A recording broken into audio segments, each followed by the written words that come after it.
Hello, artists. Because the majority of our learning this semester may be virtual, I'm going to need you to install two apps into your your Chromebooks. The two apps are Artist Grid and Google Photos. Okay. So to do so, you're going to go back to your home page over here, scroll down to the bottom of your screen, click on the Google Play Store here. This is going to open up. In your search bar, type in Artist Grid.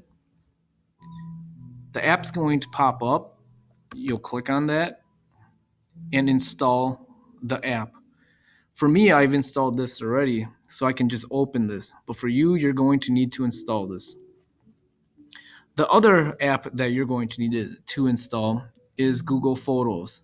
To do so, you can just go back over here by clicking the back icon, or if you accidentally minimize or log out of it, just go back in at the bottom here and click that again.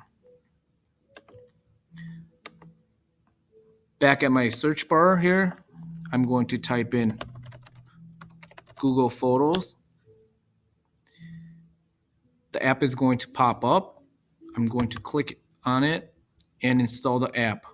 This is where your reference photos that you find this semester is going to end up, okay? So please install this app as well.